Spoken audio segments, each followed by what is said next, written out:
Hi guys, Samantha from Jessimo Tutorials here, and today I'm going to show you my coral cane bracelet.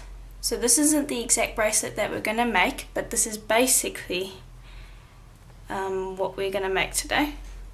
So we're going to make the two canes that we need. So we need this cane, and we actually need a bunch of other canes to go around this. So it's 3 different canes, and that's what we're going to do. And the shape of the bracelet is actually going to be more this shape over here. So that's what we're going to do. So I've already prepared a few things. You are going to need 2 skinner blends, and the first one is a skinner blend between the color recipe I gave you. This is the 4-pot green to 1-pot black recipe. And this is Kato, and the Kato turquoise and the Kato white, and it's just a skinner blend between those 3, and then I've condensed it into this block. And then I've done the same for another one, and this is a skinner blend between Kato white, Kato yellow and Kato brown, and then I've also wrapped it with a sheet of black Kato, which is what we're going to be doing. And this was basically the exact same as this before I wrapped it. So now we're going to wrap this one, and you want to work with a lot of clay. So I've got about 1.5 blocks here for each skinner blend. So it is very important that you work with as much clay as you can, because it just makes the overall process a lot easier. Before, when I first did this cane, I worked with a lot less clay, and I found it to be much harder. So we're going to be working with a lot more clay today. So I'll just take this black, and this black was run through on the thickest setting of my pasta machine. And just gonna trim up this side first. And then we'll roll it back around.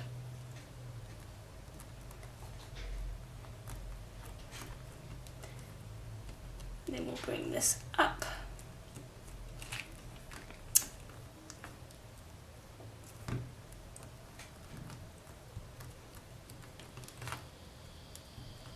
Okay, and then we'll just trim off this excess. This Kato's a little bit sticky today because it's quite hot. This is the one time when you wish you had an air condition room. There we are. So then I'll just smush all of that together, make sure it's all put together, and then I'll just trim off these sides. And keep these little scrap pieces. You can always do something with those. And there we are. So I'll just get out any air bubbles. Now what you need to do is a reducing process. And this can take a while, especially with this amount of clay. But you basically need to reduce it down until it's about that big. So if you can see here, we have many little pieces over here. So we need to be able to cut out about 50 out of this. And this is why I'm saying that we need to start with a much larger amount of clay than you usually would for a cane, since this is a fairly complex cane. So I'll probably spend around 10 to 15 minutes reducing this down into a piece that we can cut 15 pieces out of. And basically a way you reduce it is you would reduce it with your roller by just rolling along the top, and then you would also just use your fingers as well to smush it in, because you don't want it to become a strip. You want to keep it as a lump. And if you come across air bubbles, and I can see there's an air bubble right here, just take your knife, slit it and smooth it out. And now you'll do this for both canes. You want them to be reduced to around about the same size. You want to be able to reduce them so that you can get 50 pieces out of them. And so I'll come back when these are reduced. Okay, so I've finished reducing one of the pieces. So here's the beginning part, and now I'm just going to take it all the way along so you can see that it's quite big. Now we actually want to put it through the pasta machine on the thickest setting and lengthen it some more. So I'll just do that off camera quickly. Okay, and so I've done that. So now I'll show you how big it is. So this is the starting point. now I'm gonna go all the way along. So it's about 2 meters actually. So it's a nice long piece. And that's the same for the other one. So we'll be able to cut out plenty of pieces from those. So this is going to be a little hard to show on camera, so I apologize if it's not completely clear. But what I'm going to do, and I have to do this off camera, is I'm just taking the piece that I just showed you and I am folding it in half. Like this. And this will make it easier for me to trim it. Okay, and this is okay because the pieces are going to go together. So it'll be okay to fold it in half. So I'm going to start on this end and I need to trim off this end piece. So that's what it looks like. And now we're going to cut out pieces. So I'm not sticking them onto each other very firmly. And I'm actually going to, as I cut these out, I'm going to unstick them, because I do want to try and keep them separate. But if you can't separate them, like this one, I'm not sure if I'm going to be able to separate. Don't worry about it. Just use it to make sure that you cut out all of your pieces and try to separate them if you can. And just carry on up the length of your cane until you're finished, basically. And you should end up with plenty of pieces to work with. Okay, so I've finished up chopping all the pieces up, and now I've taken them off over here so that it's out of the camera's range, but I've got quite a few pieces. So now we can actually concentrate on creating our cane. So what I'm going to do is I'm going to bring over a sausage of black, and this is black Kato again. I always like to use Kato in my cane projects if I can, and today it's all Kato because it's pretty hot out today, and so you want your clay to stay nice and firm, and Primo would actually be quite a nightmare right now. So anyway, I've got this little snake of clay, and that is going to be the middle of our cane. And now we want the white to be the center. And that's important to remember. So I'm just popping this on. And now this bit's a little tricky. I've had a little bit of trouble with this before. Because you can't attach these pieces together yet. So what I'm going to do is I'm going to try and get into almost a petal formation.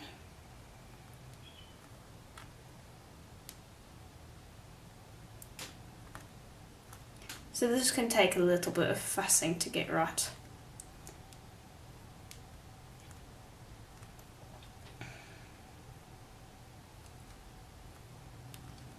So basically you just want to stick these all together around this. And now these are a little bit long, so later on we're going to have to push them together to get them to form a round shape. So this half I'm going to leave as it is, and now I'm going to start another piece on this side, and you'll see what I mean in just a minute.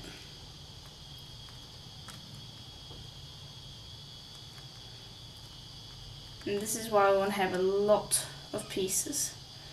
And actually I'm going to take this out for the moment. It will make my life easier. Just put all these pieces together.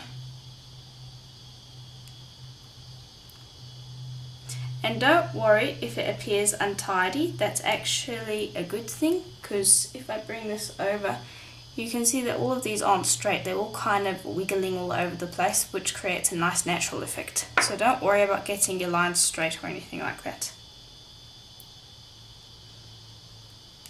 And so if some of them are longer or some of them are shorter, don't worry about that either. Basically what I'm going to do So I'm going to create 2 pieces like this and use up all of my strips, and then we'll mold those 2 halves into semicircles, and then we'll put that around a black centerpiece. And I think that will probably be the easiest way to do this, since this is probably the hardest part of the project.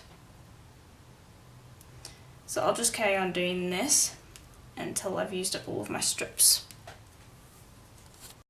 Okay, so I finished this up. So we've got 2 pieces here, and I did the same for the other one, so you can see that we have 2 pieces there. So now what we want to do is we want to slowly manipulate this into kind of a half circle shape. And we're going to flatten out the top and start pushing it down. Just like this. And so you're going to get a bit of distortion, but that's pretty good because you do want it to look like that. It looks quite cool afterwards. We might not even need that black center.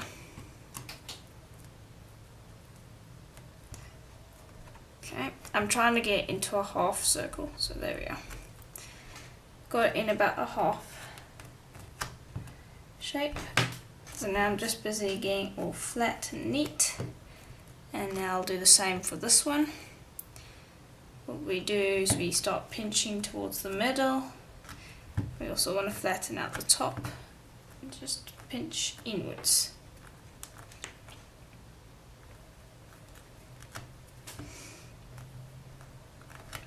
And flatten out the top. So this bit is the most tricky part, getting this part correct. But because you're not worrying too much about distortion, it's actually not too bad. If you were worrying about distortion, then yeah, it would be a lot trickier.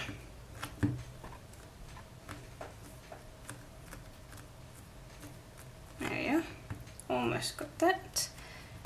And we have about a half and a half each. So this one's a little big. And I'll do the exact same for the blue and green one. Okay. Now what I want to do is I just want to bring my finger and make a little divot here, because I do want to put in that black center. So make just a little hole there, which will help us put in that black center. And I'll bring over a piece and just get that into the right size.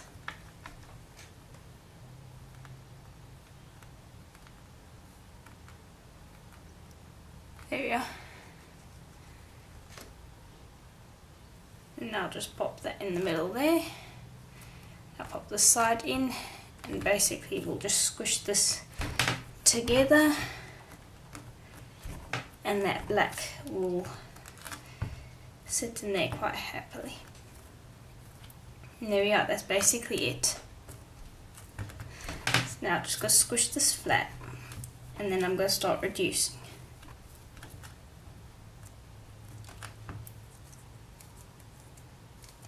Now you also don't have to worry too much about distortion in reducing.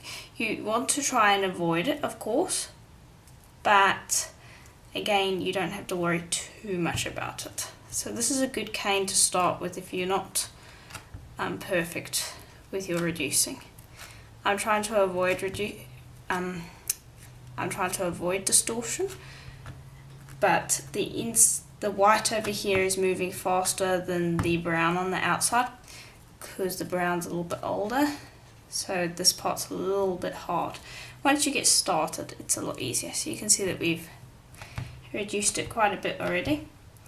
And now what we're going to do is, as soon as I've got it to a place where I'm fairly happy with it, I want to put a strip of black around here. I'm just pushing that middle back in. Okay, and then I'll bring over that strip of black. And this was rolled out on the second thinnest setting of my pasta machine. This is quite thin. And I'm just going to wrap this around.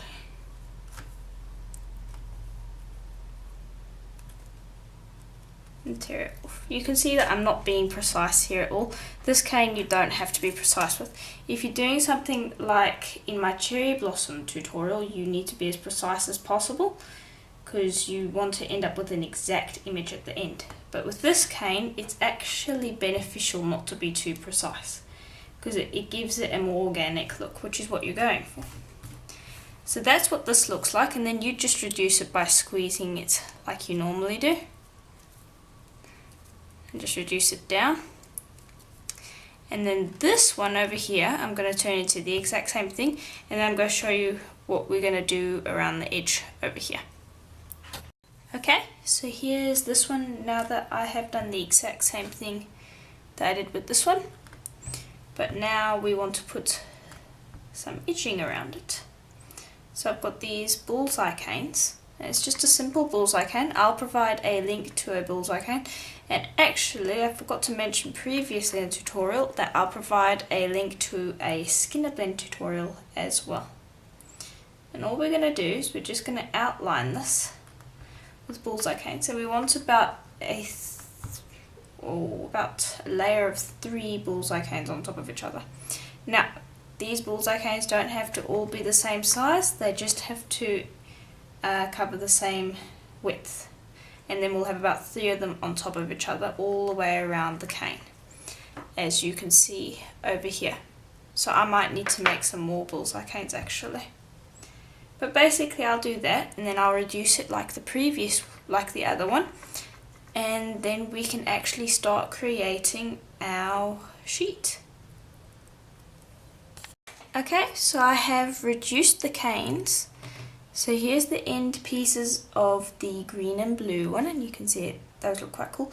Now they're quite big end pieces, but for the amount of cane that we got, they're actually not that much. And remember to save these because these always look great. So I might end up doing a bonus tutorial showing how to use these. I might not, we'll have to see at the end, but I might show you guys how to use those. And then this is the waste from the brown and yellow one, and you can see it, there's not much there. So I've reduced the blue one down into 3 sizes of canes because we're going to make one larger cane, and I did the exact same for this one. So we'll start with the blue one. What I'm going to do is I'm actually going to cut it into fairly large sections. I'm just going to cut off that end, and I'm going to cut it into pieces this large.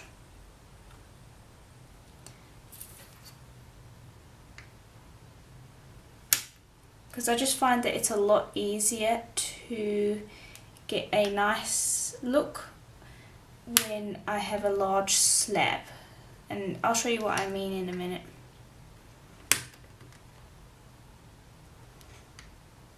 Okay, and so these ones over here that I have are going to have to be reduced down to the same size.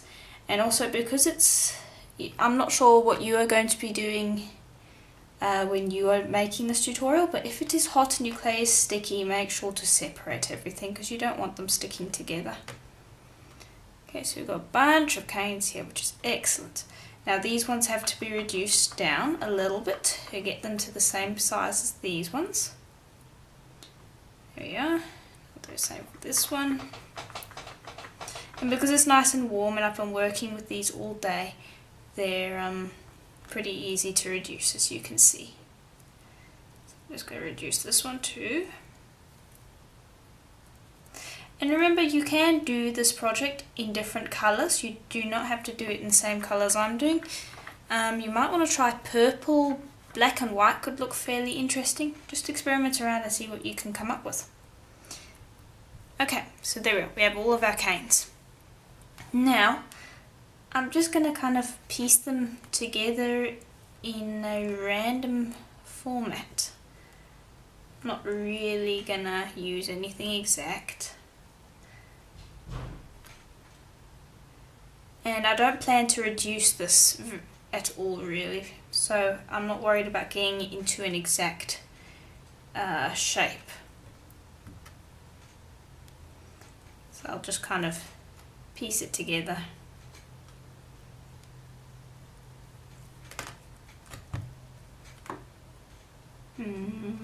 Want that there. And we'll have another one of these, actually, like that there. I'll split this a little bit and put in another one of these. Like that, and then we'll put that one in there. And now these are a little bit round for my liking, so when we reduce this just slightly, just to get all the pieces together, we're going to distort these shapes a little bit. So if you like them in a round shape, which you might, just make sure that you don't do what I'm doing now. So you'd probably want to just cut them as slices, but right now I want to kind of get these shapes a little bit more uneven, because we're trying to somewhat imitate coral polyps, and they're a little bit more irregular.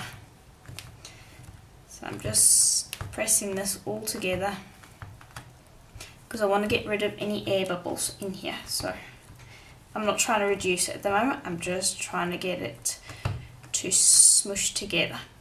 And we're going to do the exact same for the brown one, but it's going to look a little different.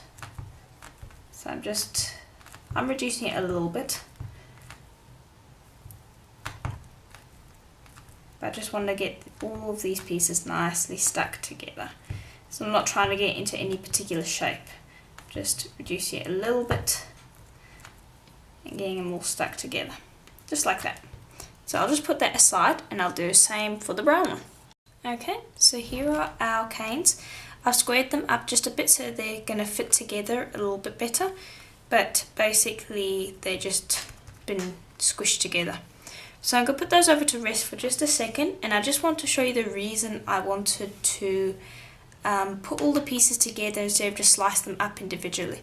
So if you can see, look closely here, you can see that there's a lot of overlap over here, and so I think it makes it look a little bit more, it looks less natural.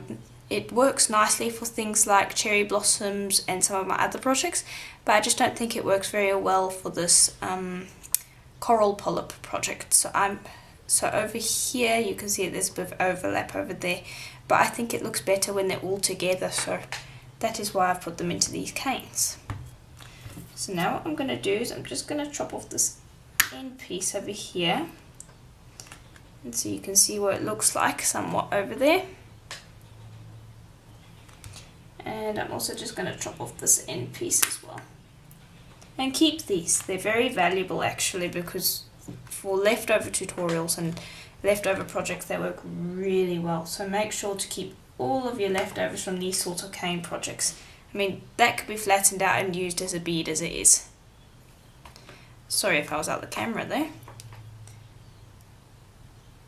There we are. You can see if you just flatten that out, it will look great. But there we are, that's basically what it looks like so far. So now what we're going to do is I'm going to bring over a piece of black clay, which I've rolled out on the thickest setting of my pasta machine, and we're going to start making our bracelet. So I'll just pop that over there, and then I'm going to start taking cane slices and try to keep them thin, because this sort of a cane you want to last for a while. So I'm just slicing out a few pieces because we don't actually need that much. So I'll just slice out 2 for the moment, and then I'll slice out a few of these.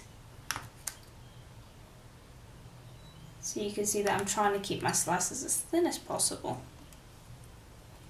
Okay, and I think I'll slice out 1 more. Okay. I'll just put that off to the side. Now I'll bring this over, and I'm going to start with this, and I'm just gently going to lay it down and flatten it out. Then we'll bring over this one, place that over there, and then the next one, and so on up. And then we'll see if this is long enough for our bracelet. I suspect it is. Now you can use these canes for all sorts of things. We're going to be using it for a bracelet today, but you could use it for things like collar necklaces, pendants. You could maybe use it as a paperweight, all sorts of things. So play around with it. These canes will keep forever, just so long as you've got them into a place where you're happy to not reduce them or anything. So I would just use these straight as they were. So pop them in a compatible plastic bag and they will keep forever. I mean, you can do dozens of projects with this. Okay, and this should be long enough for our bracelet. I'll double check in a second as soon as I flatten them out. I'm just flattening this out.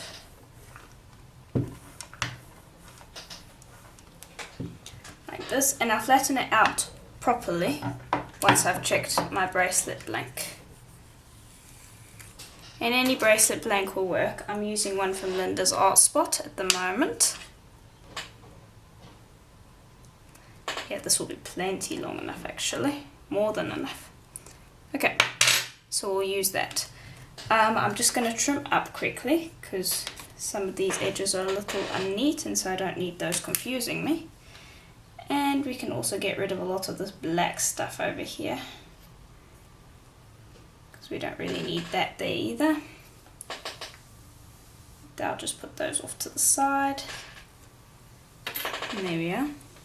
It's looking great already. I mean, this would be nice enough to actually put up as a wall hanging possibly if you did it right. Now what I'm going to do is I'm just going to flatten it out a little bit more. I want to put this through on the thickest setting of my pasta machine, but I don't want to distort the pattern too much, so I like to do a lot of it by hand first, and then I take it over to my pasta machine. So there we are. Now I'll just pick that up carefully. I'll take it over to my pasta machine, and this is the thickest setting, and I'll just take it through. And it's just to make sure that it's nice and even. Like that. So it looks great so far. Now I'll bring over our cuff. And I'll gently drape this over. And I'm just going to do one side so far, so I'm not sure if you can see in there. Here, let me tip this up a little bit. So it's finished over here, so I'm just going to trim that up quickly. Then pick it up and remove it, because I can use that for a pendant if I wanted to. And I'll do the same on the other side, and again I can use that for a pendant later on if I wanted to. So now what I'm going to do, now that I know how long it is, I'm not happy with how thick this is. I want it twice my thickest setting, but I don't want to waste clay. So I'm now going to bring over some more black clay. So here's a piece of black that I just rolled out on the thickest setting of my pasta machine. And I'll just take this and flip it over, and we'll just place this over the top and just smooth it to make sure you get rid of all the air bubbles if there are any. And that will be good because we want to make it fairly thick at the moment.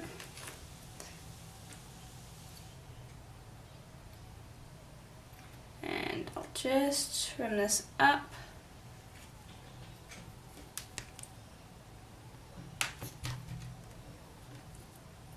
Because you want to save all of this black if you can.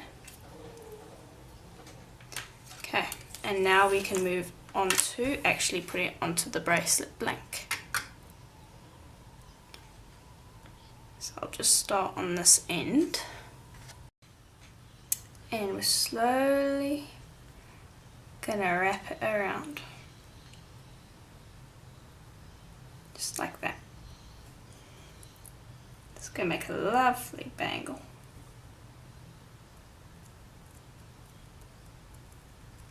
And now I'm just going to push the bangle in. So I'm just going to, don't worry about fingerprints at this point in time. Those are easily fixed later. Okay. I'm just gently going to start folding this over. So I'm just going to rest it down here. I'm going to gently start folding this over,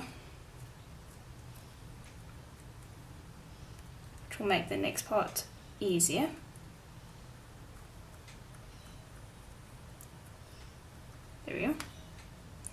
And you want to do this sort of thing while the clay is fresh. So things like pendants, you don't have to worry too much about cracking because you're not manipulating the clay this much. But if you were to leave these canes for, let's say, a week or so, or possibly even a few months, you'd find that they probably are too stiff to do this. See, it's even cracking over here, and we've been working with it all day. So you need to, if you're going to make bangles, you want to try and do them before you let the canes sit for too long. So here's what it looks like so far. It's a really nice bangle, I think. Sorry, I'm tooting my own horn. Okay, and so now I need to gently trim away this top edge.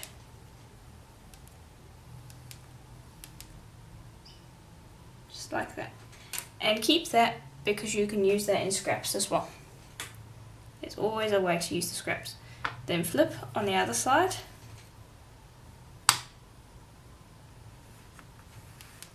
And do the same thing.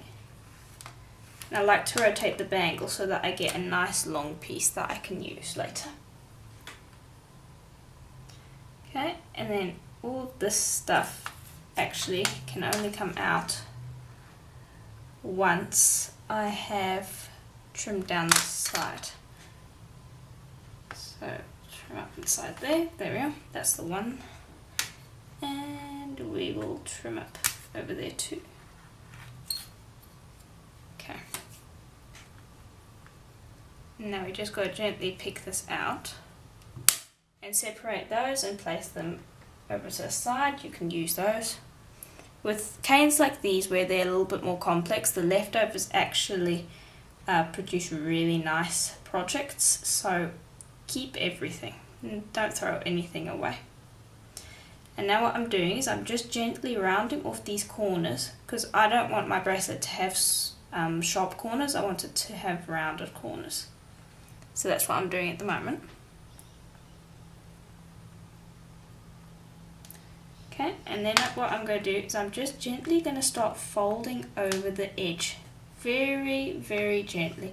Because I don't want it to, it looks very clean cut at the moment. I want it to have more of a beveled edge because it just creates a better feel to the bracelet, I think. So what I'm doing is I'm just pinching the ends over here. And I'm not pinching too hard because you don't want to be having clay spilling out all over the place. You want to have this nice and controlled. So I'm just going back around to do it again. Yeah, there we are. And then I'm just going to go with my finger and fold it over.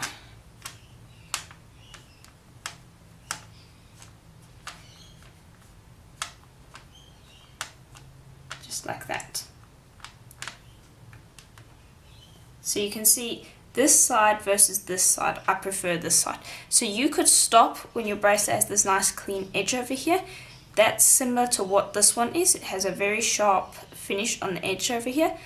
But what I'm doing over here with the beveling creates more of this sort of a look where you have kind of almost a gentle cabochon look, which is what I'm going for. So I'll do the exact same on the other side. And just take your time. The longer you take, the better it will look. This isn't the sort of thing that you want to do in a hurry. So I'll just continue doing this. Okay, so that's what I've done. Now what I'm going to do is I'm going to go along the inside of the bangle and I'm going to slice away the excess. So I'm not sure if that's very clear for you to see, and I'm sorry if it's not. But I'm pretty sure you get what I'm going for. So inside, slice that away. And this is the nice thing about having a metal blank. I do want to expand into not having to use blanks, but at the moment that's as far as I've got. I'm quite happy with how the metal blanks are going because they're pretty easy to use and they're great for a start. But I do want to start working with more interesting techniques for bracelets, having them kind of concave and maybe a different shape. So you might see some of those in the future. But there we are. And I'll go along the inside here, and this could be a little difficult actually, so I might see if I can find my craft knife. Here we are. And I'll see if I can trim up the inside there. There we are. That was better. It's a little bit of a tricky spot. So I'm just trying to get a nice clean edge over here, which means that I don't have to worry about sanding too much later on. Because who likes sanding? It's painful. Necessary, but painful. So if you can avoid having to spend hours sanding something, definitely do that. There we go. Okay, so that's much better. I'm just gently going to go around the sides and make sure that I got a nice clean cut.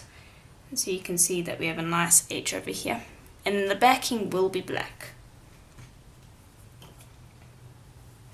And so now what I'm going to do is I'm going to go inside the bracelet with my hands like this so that I stabilize it. And then I'm going to go with the palm of my hand, and I'm actually going to smooth off the bracelet. Get rid of any fingerprints that might be there, or pits and things like that. So I find that stabilizing in my hands like this means that I don't have to touch it, which means that there's no problem of dings and things like that. Even if I did wear gloves, there'd probably be places where you could see that I was using my hands to hold it. This way, by me touching it inside the metal, there's no risk of me distorting the bracelet.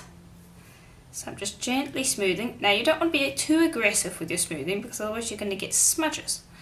Just gently smooth it and see if you can get rid of air bubbles. And tilting it a bit in the light helps expose those fingerprints. Sorry, I said air bubbles just a second ago. I meant fingerprints. And you want to get rid of any areas where you might have a crack, or maybe a ding, or any fingerprints. This is very important. It will save you so much time later on, so be sure to spend enough time doing this. And don't forget these ends as well. Always finish those off. This is looking really nice so far. I'm so happy with how it's turned out. Now I'm just going to finish off these edges, because they also will have fingerprints on them to a certain degree. So I just will gently place this down.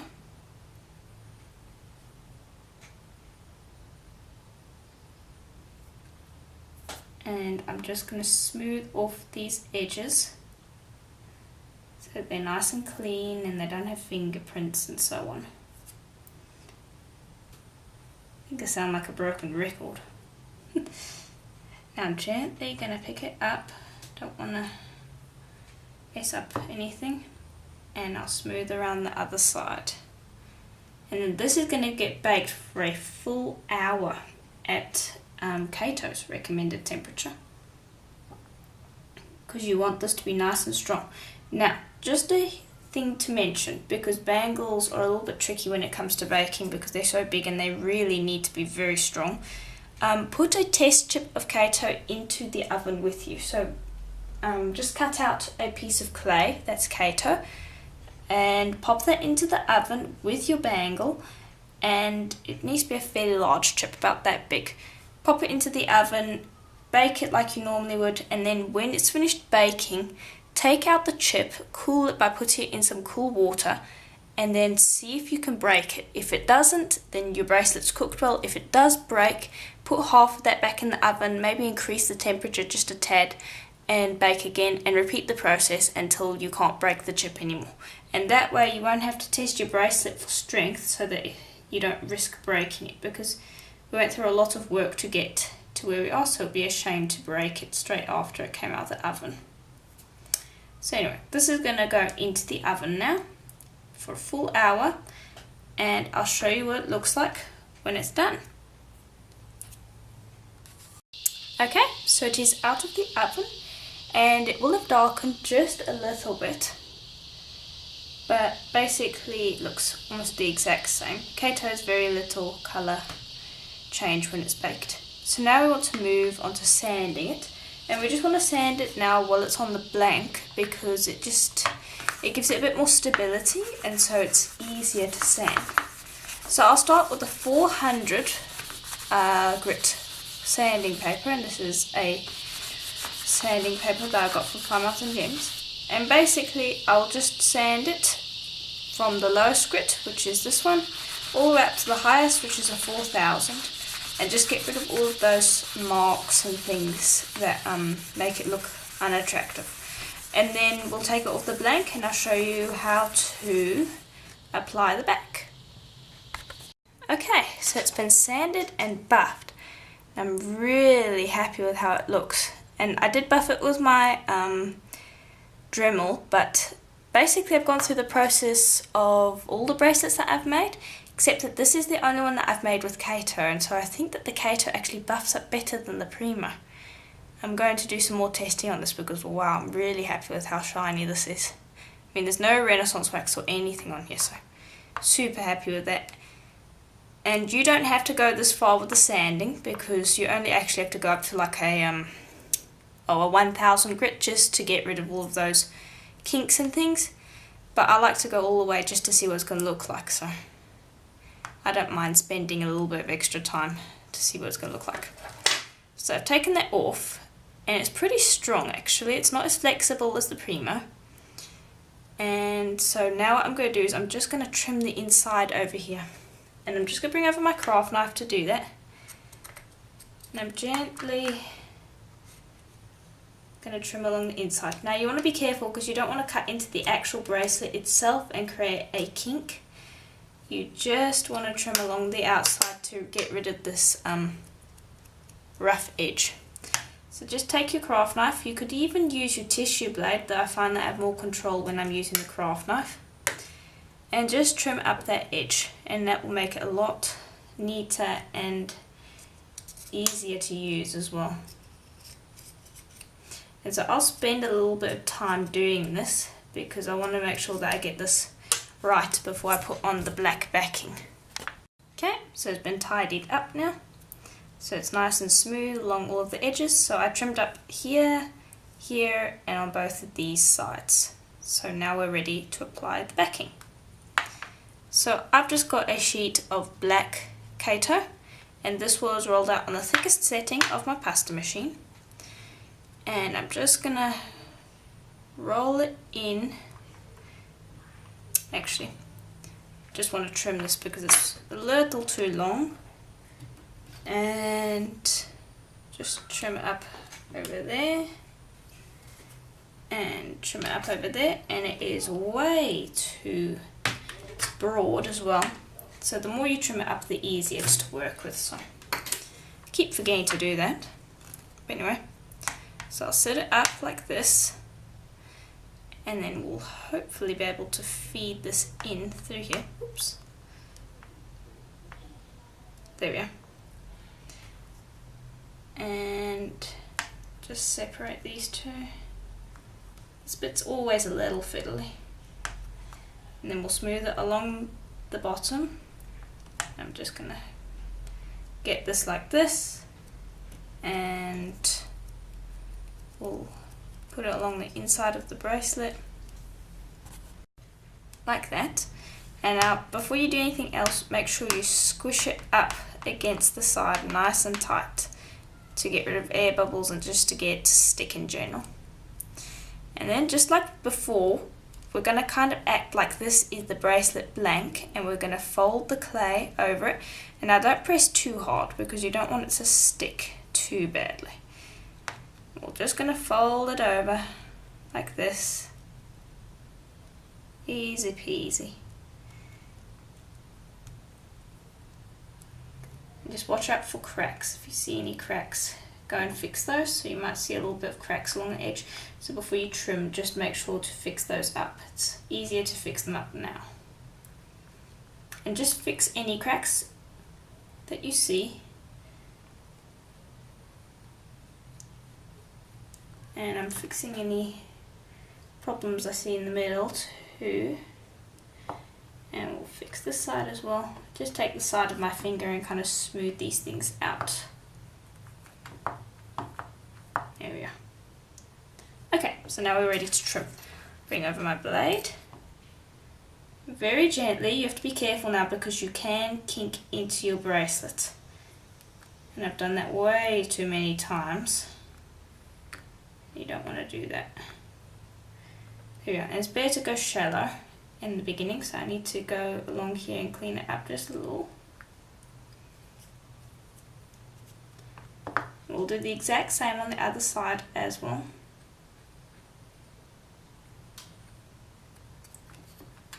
So I'm just being careful not to kink it because I really don't want to do that.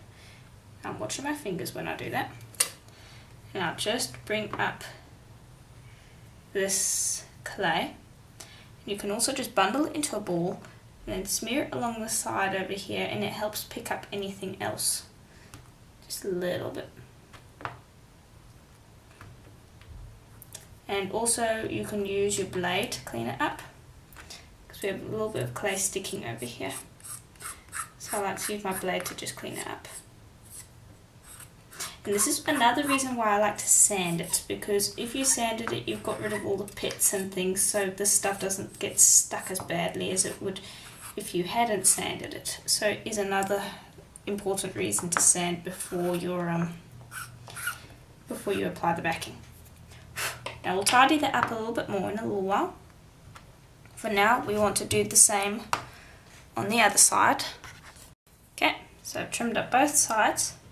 And it's looking okay at the moment, but I want to do the same as what I did on the other side, basically. I want to do the same thing that I did for the top as I will for the bottom. Sorry, my tongue got twisted there. I basically want to give it a little bit of a bevel. So if you look at this side, and what I've done is I've kind of broken up that harsh, straight-edged sort of look. And you can keep that look. It's definitely a different style. I'm not the biggest fan of it. I prefer it when it looks nice and smooth and rounded. So that side versus that side. I personally prefer that side. I feel like it's a little bit more neat. And so now I'll do the same for all of the edges, where I just basically go and pinch it up against the edges, just smoothing out any edges. And this also means that it will stick to the side a bit better as well.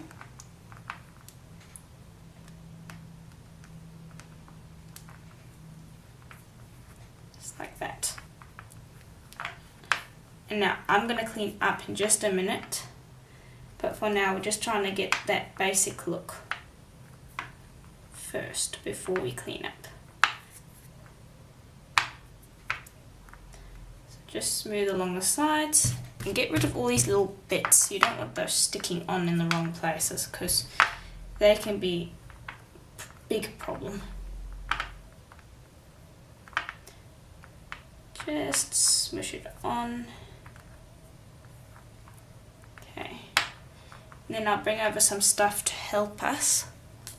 So I've just got a wet wipe over here. And it's quite wet, and I'm just going to use it along these edges to kind of smooth away any real big issues, and then I'll go back and smooth out those edges. So we'll use it for that last little bit, and it must be wet. If it's not wet enough, spray a little bit of water on it, which I did, because it needs to be quite wet to do this. Okay, and then I'm going to spray both of my hands. And that will just help me finish this up. So I want it to have a nice clean edge. So I'm just going to kind of mess with it a little bit. You'll get a feel for this as you go. There's no really specific formula when coming to finish this. It's going to be different each time, so you'll just get a feel for what you need to do as you're doing it. So I know that to smooth this off nicely I need to just spray my fingers and work it in. So I'll spray them again. The nice thing about this is it reduces the drag, and it also seems to prevent fingerprints, and it actually does more to get rid of fingerprints than anything else. So I'll just continue to do this on both sides, just like this. And then we will also have to do the sides over here, because we don't want to leave those out. Okay, and then I'm going to hold on to the outside in a minute. I'm just going to quickly spray my fingers again. And I'm actually just going to hold the outside of the bracelet, and I'm going to go with my finger and I'm going to smooth the inside with the water. And this will help it get rid of fingerprints and things like that. And the water just helps reduce drag. Okay. Now I'll just check the outside here again. Got a little bit of a fingerprint there. And we've got some around here that I just want to get rid of. And I'll just wipe that up. Okay, and then that needs to dry a little bit. And then I might bring some liquid clay around here just to fill in the seam a little. And I'm just going to be bringing over some Kato translucent liquid clay. I'm just going to pop a little bit on my finger. Just dab it around here. And then I'm going to smooth it around the outside. And this will just close off any gaps that I might have missed, and it also helps smooth it out a little bit. And I always use the translucent version, it works much better. Now this is also optional, you don't have to do it, it's just an extra measure. And I'm just going to clean off my hands every now and then, because I don't want a lot of liquid clay on here, I just want enough that it will fill in that seam there. Because I don't really want to do a smear, but I do want to not have any cracks or anything. So I've just used the liquid clay there to fill in that seam. And then don't forget to smooth in the inside where you might have that seam where the liquid clay was. And then I'll do that on the other side. Okay, and so that's it for now. I'm now going to pop this in the oven for another full hour at Kato's recommended temperature, and then I'll take it out and I'll show you how to finish it off. To finish it off, we're going to have to sand inside here, and we're going to have to give this a little bit of a re-sand, and we're also going to have to sand these edges. But overall I'm pretty happy with it so far, so I'll go put this in the oven and I'll see you when it's baked. Okay, so this is the out of the oven, and it's looking pretty good. It's quite strong. So you can see it's a lot less flexible compared to Prima. But I've decided that I do want to do a little bit of a smear along here because we've got just a little bit of a ridge. So I'm going to bring over some Kato Black to do that. And you want to just warm this up in your hands because it's got to be quite soft. So just grab that, smush it in your hands, and just roll it into a ball. And then roll that into a log.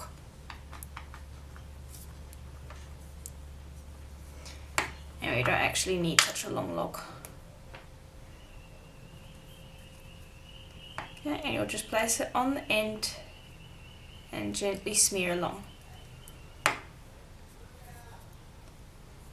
And then just take your finger and smear it along so that it blends in. You don't want any more ridges.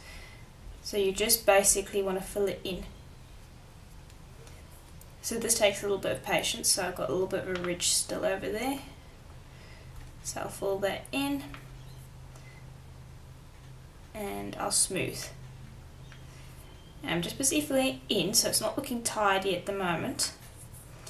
But what I'll do later is I'll go and bring over a wet wipe, and I'll use the wet wipe to just smooth it out a bit. But basically you want to get rid of any ridges, so just fill in any gaps. So it's going to look basically the same as it does now, but you don't want to be able to feel that ridge. So just go and smear that along, and just remove any excess clay, because you don't actually need a lot of clay, you just want it there to fill in that ridge. So I'll do that.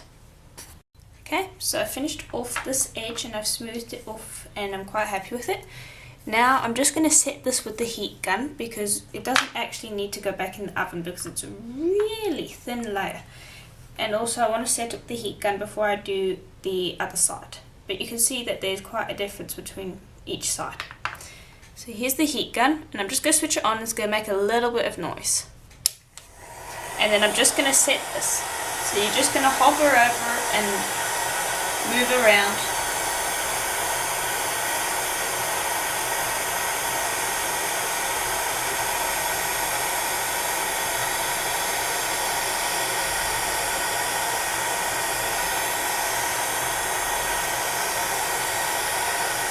Just like this.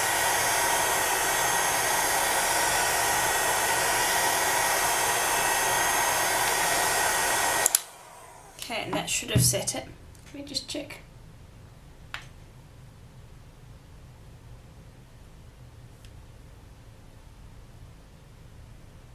Okay, it needs to go a little bit longer.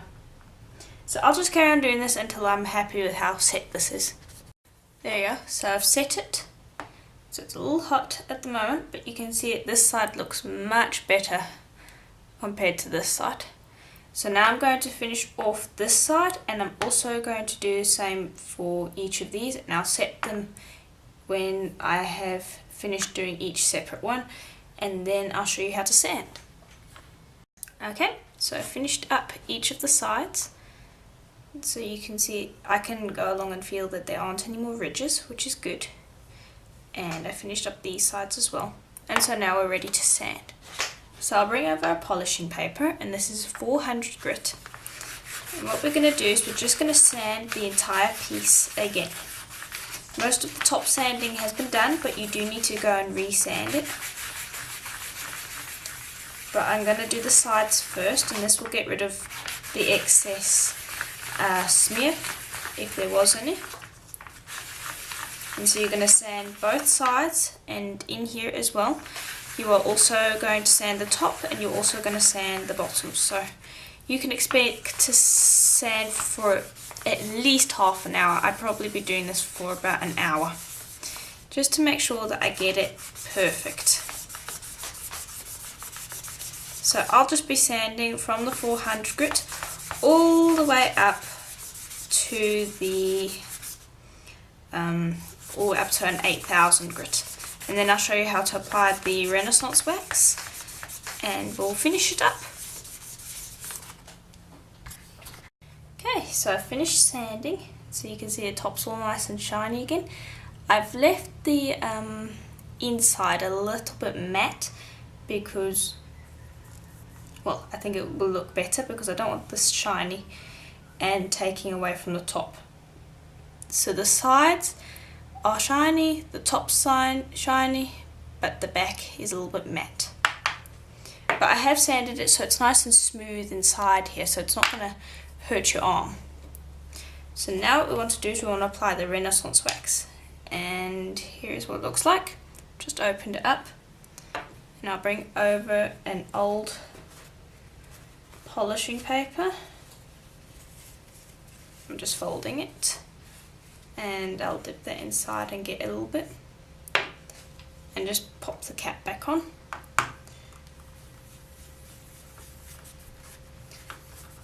Then I'll start buffing this Renaissance wax onto the cuff. And now it's best to use a electric buffer, but if you don't have one, a hand buff does do fairly well, as you can see. So I'm going to buff the top. I want to do the sides.